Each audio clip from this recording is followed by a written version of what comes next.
list, huh? Yes. Apparently. Don't talk to me. Got 175 media requests for this tournament. Coach, congratulations. Thanks. I'll introduce and then we'll start with an opening statement. Take a little sip. Good afternoon, everyone. Thank you for coming to the practice day press conferences. We'll begin first with the Nebraska Cornhuskers. We'll ask Coach Cook to give an opening statement.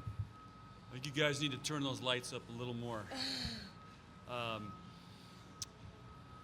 I'm just really proud to be the Nebraska coach for a couple of reasons. One, to have our team in this event. It's been a long journey since January for us to set the goal to get here.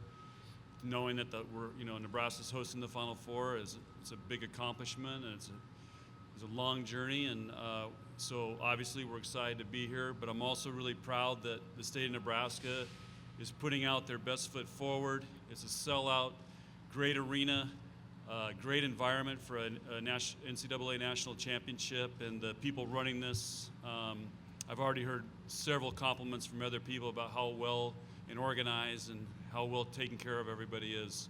So Omaha rocks. They know how to do it right, and it's an honor and a privilege to be here. Before we open the floor to questions, representing Nebraska, in addition to Coach Cook, Cecilia Hall, Kelly Hunter, and Alicia Ostrander, I'll remind you, please silence your cell phones, and as you ask a question, please introduce yourself and the institution that you represent. We'll open the floor to questions to both student athletes and Coach Cook.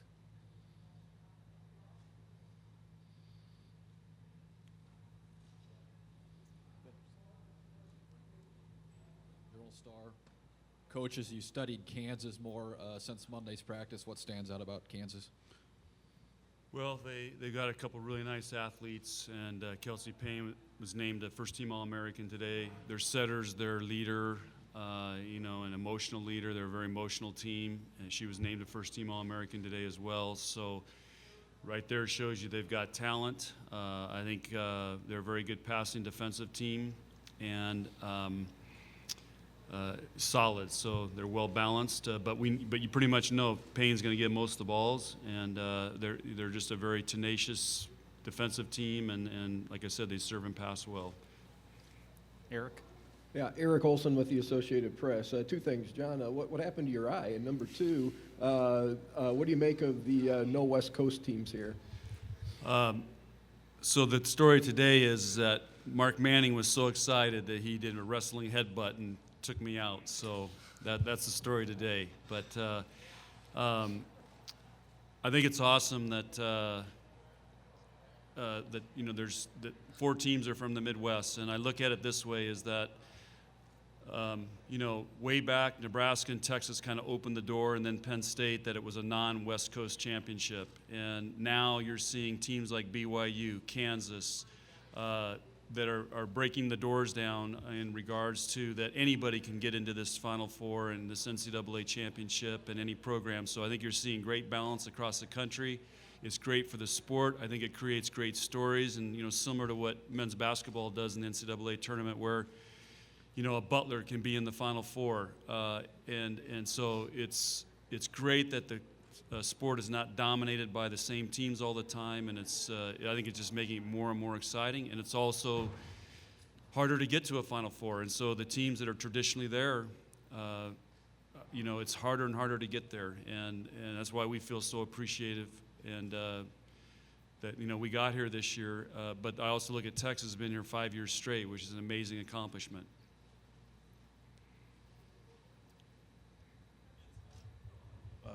Mike Malloy, NCAA.com. Kelly, this is Kansas team that's a very good serving. They actually average more aces per set than you guys do, and you're a very good serving team.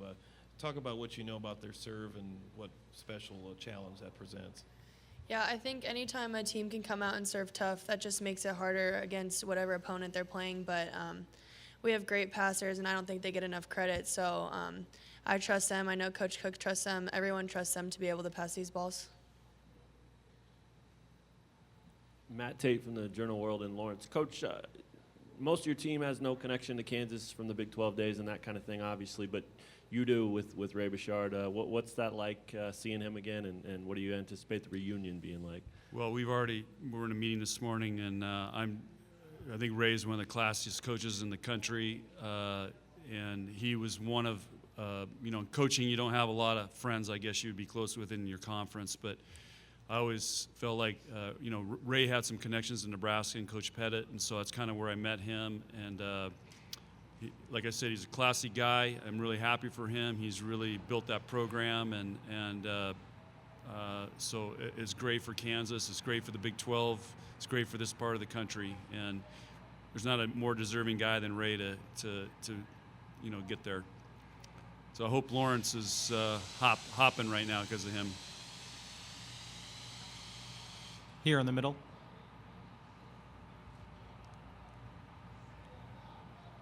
This is for Kelly. I'm Joey Waller with Papillion Times. What's it like to kind of come home and play for a national championship where you grew up and have 2 high school teammates with you, too? Yeah, I don't know. I'm just really excited to be back in Omaha. The place is sold out. Like, that's ridiculous. And I think everyone should be excited to be here no matter if they're from there or not. But obviously, like, this for me is huge because in 2006 when the Huskers were here and they won, that's when I kind of realized, like, I wanted to be a Husker. So it's been my dream ever since then. And I know we're all super excited to be close to home, to play in front of basically a home crowd. So it's just really exciting to be in this big of a facility and then just to have a lot of fun out there. Coach, Mike Patterson, World Herald. How surprised were you that you're going to be playing Kansas and not USC tomorrow night? In this tournament, nothing surprises me. And we were so focused on, I felt like we had as tough as regional as anybody. And we were so focused on that. I'm not even sure I could have told you we were going to play the winner of the Kansas USC till after our match, because that was where all of our energy and attention and focus went to. I really didn't pay much attention to any of the other regionals and what was going on. It was the only thing I paid attention to was how many Big Ten teams were in it and advancing, and because we feel a connection to the other teams in the Big Ten. But until we got home and started watching, I wouldn't even tell you. I didn't even look at who the matchups would be. Coach, you mentioned Ray Richard a second ago. Does going up against somebody you just described as a friend, does that change this matchup? Would it be easier to go up against somebody you didn't know very well, or? No, I don't think it impacts it one way or the other. I'm a really friendly guy. I'm outgoing. I have a lot of friends in coaching. But I just think it's 2 classy programs, and the fact that it's in Omaha and it's Kansas, Nebraska, and again, I made the comment the other day, I bet you Coach Osborne is really happy right now because he gets Kansas, Nebraska, the old Big 8 days, and I think before that was at the Big 6.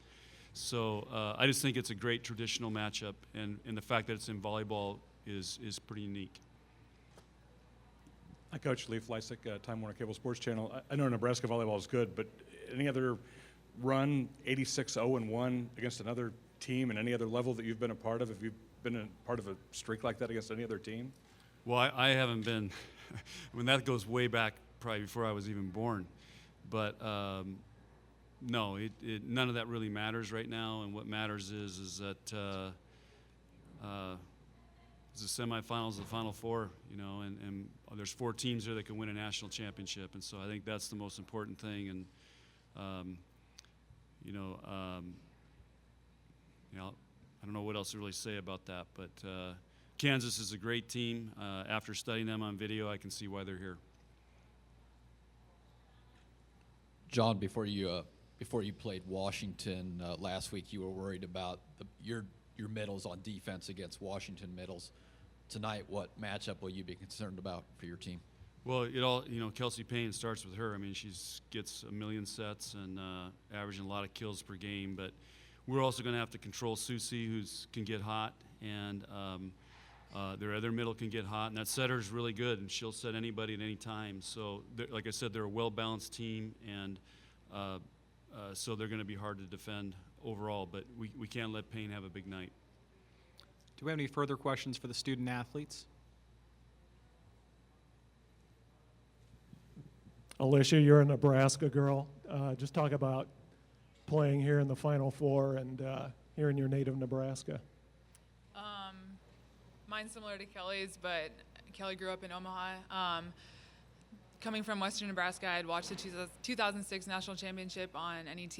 So, I'd watched that multiple times afterwards. And I just think it's crazy how I started out like 10, 12 years old watching that match, and to end my career here at Nebraska, or here in Omaha, playing for a national championship or towards that goal it's incredible, and I'm really excited.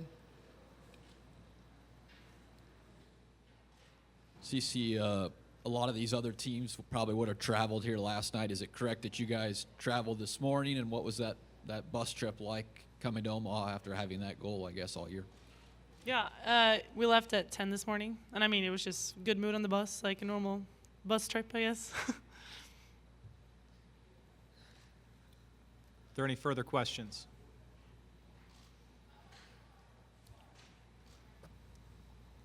Okay. Oh, hold on, still got two more. Obviously, you want to make it to the championship every year, but knowing that it's in Nebraska when you start the season, is that an extra motivation? Is it an extra pressure? How do you guys handle that goal of trying to make it here? I think for us, it was just like, if we're going to do it, now is a great time to do it. The Final Four is in Omaha, and as you know, like we've talked about that all season, and that's been our goal all season. And I think it made that goal just that much more real, and we felt it every single day. We said Omaha every day during practice, so I think it really gave us that motivation and amped it up a little bit. Kelly, talk about playing in front of what will probably be a sea of red here tomorrow night. Fun, nerves, anything?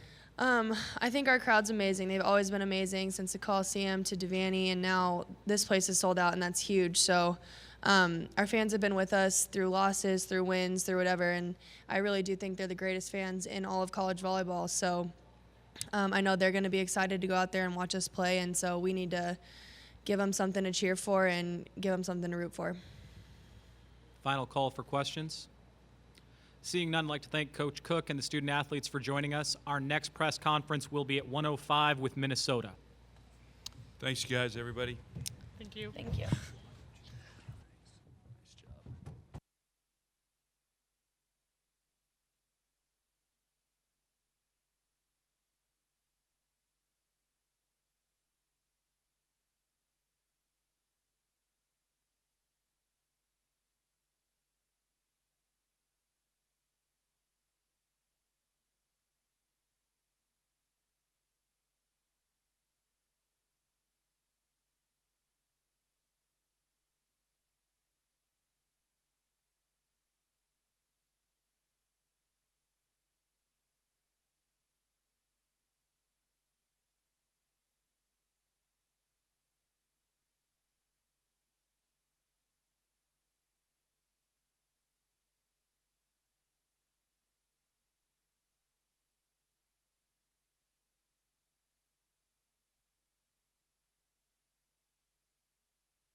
Representing Minnesota, head coach Hugh McCutcheon, Dolly Santana, and Paige Tapp. Coach, if you'd begin with an opening statement. Good afternoon, everybody. On behalf of Minnesota Volleyball, we're very happy to be here at this phase of the tournament and excited for our match tomorrow with Texas. Remind you to please introduce yourself and the institution you represent as you ask questions. We'll open the floor to questions for both the coach and student athletes.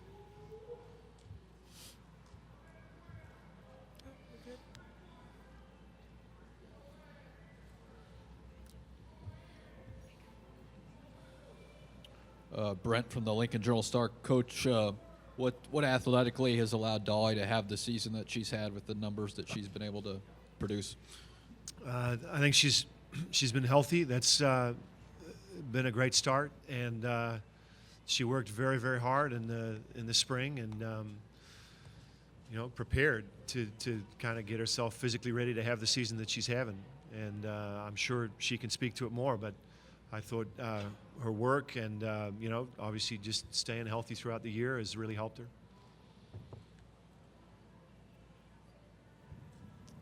Mike Malloy, NCAA.com. Dolly, what have you seen of Texas? They're a very athletic, very big team. I'm sure that's nothing you haven't seen before, but just talk about going up against their front line. Yeah, I think, they're a great team. They compete really well, but, I think so do we. I think we know the plan. We know what, we're going to bring tomorrow, so it'll be a great match.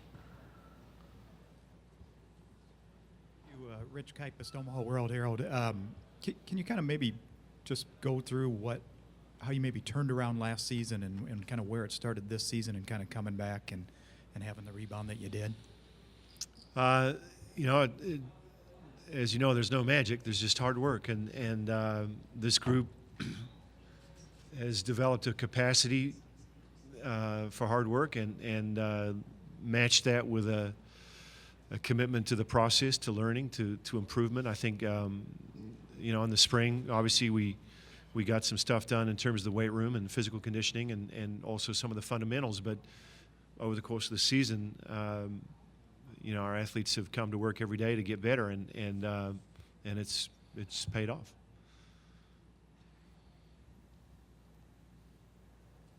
Yeah. Hugh, Eric Olson with the Associated Press. Could I get your take just on the fact that there's no West Coast teams here, that it's an all Midwestern semifinal? I think it speaks just to the parity of, or the increased parity of volleyball. I think there's good teams all over the country now, and perhaps at one point it used to be a little more West Coast dominated, but it seems that there's great volleyball players and great volleyball programs everywhere.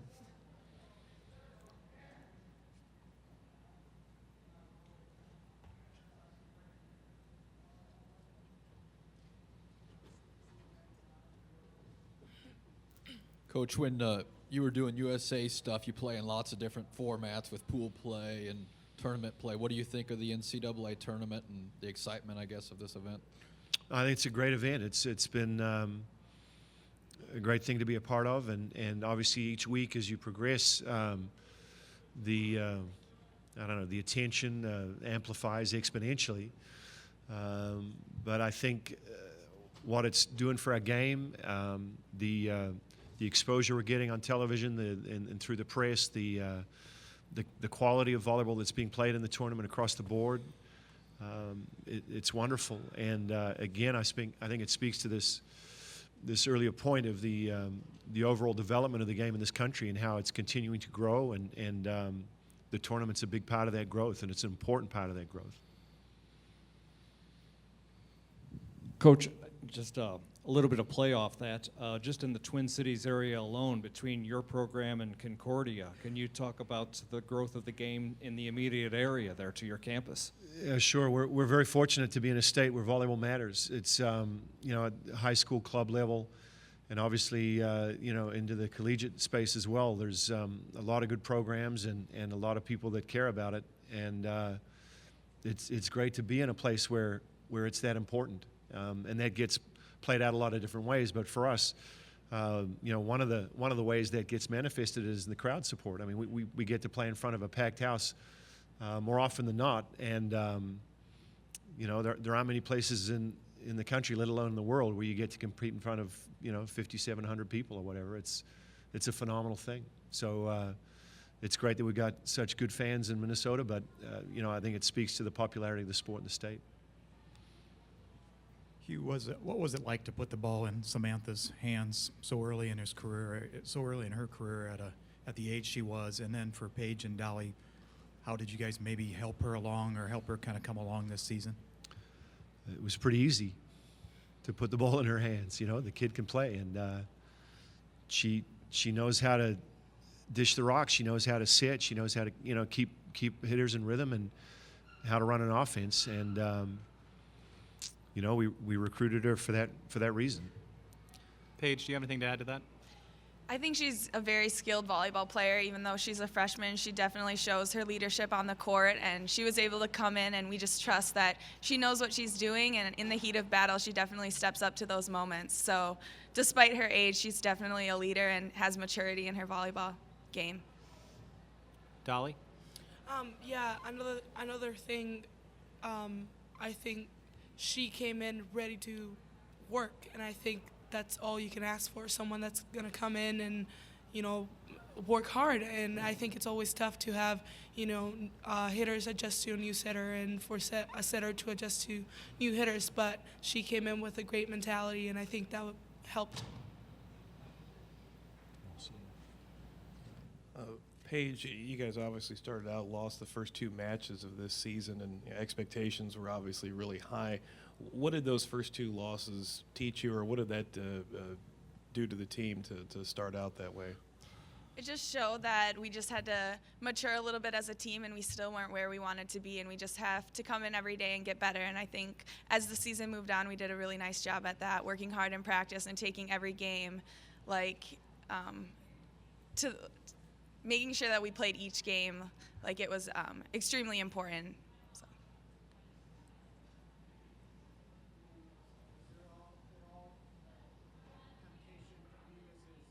Big 10 versus Big 12? No, conference-wise, first of all, Big 10 is just an awesome conference to be in, and I mean that in every sense of the word, but how great that we've got 2 Big 10 teams here.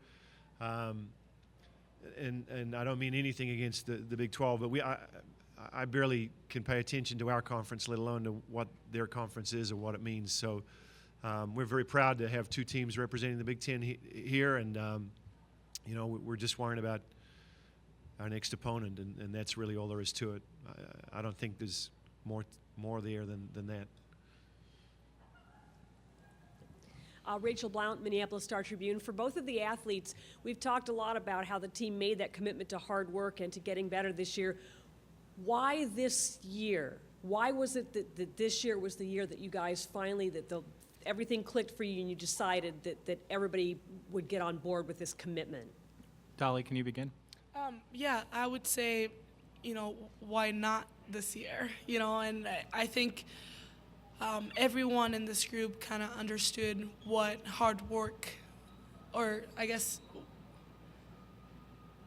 how much hard work needed to be put in for us to reach the goals that we wanted. And so I think, everything just kind of fell into place, and overall we just made that decision as a unit, All of us together made that decision to, I guess, be the team that we wanted to be this year. Yeah, it's definitely something that doesn't happen overnight, and I think every single person on this team was ready to work hard every single day, and that's what we've done for the past year, and it's definitely paid off. Are there any further questions? Clint Robus from the Lincoln Journal-Star. Paige, Dolly, Nebraska's in the middle of finals week. Where are you guys in the semester? I'm just curious. Are you in the middle of classes, finals? Are finals looming? Paige, tell us about your day today. What do you got on There we tap go. here? Thank you, Coach. I woke up at 6 a.m., took a final, came here, and then I'm going to go back and take another one at the hotel. So it's pretty busy. I think all of us have finals this week or next week, so we're just trying to stay on top of it and focus on Texas. Hugh, 4 of your players were named to All-American teams today. That's the most in a single season in Gophers history. Could you address that fact for us, please? Yeah, I wasn't aware of that fact, so there, that's me addressing it. But I mean, it's great to get that recognition. Obviously, it validates a lot of the hard work and the stuff that's gone on, and most importantly, I think it speaks to what this team has done. Obviously, individuals get the recognition, but it speaks more to the work that this whole group put in, and I think that's the way everyone sees this. These are Minnesota awards as much as they are anyone's. Yeah. Coach, when you look at Texas and your statistics, there's one player on both teams that gets a lot more swings than anybody else. When you're going up against a team like that, what is it like to prepare for? Yeah, well, every team has the patterns that they play to or play with, and so throughout the scouting process, you do your best to figure out how you're going to leverage your strengths and maybe exploit some of their weaknesses. But at this stage of the tournament, most teams, first of all, are kind of what they are. But more importantly, everyone's really good. And so as much as we're going to focus on Texas, it's equally, if not more important, to make sure that we take care of the things that we need to take care of. And the ability to do what you do becomes critical at this point. So, yeah, I mean, Texas, they've got a lot of good players. They got a lot of ways they can hurt you. And, I think probably you could say that about us. It's going to come down to, like I said, who's going to stick to the plan, but, who can manage themselves. Final call for questions. Seeing none, I'd like to thank Coach McCutcheon and the student athletes for joining us. Thanks, everybody. Thank you.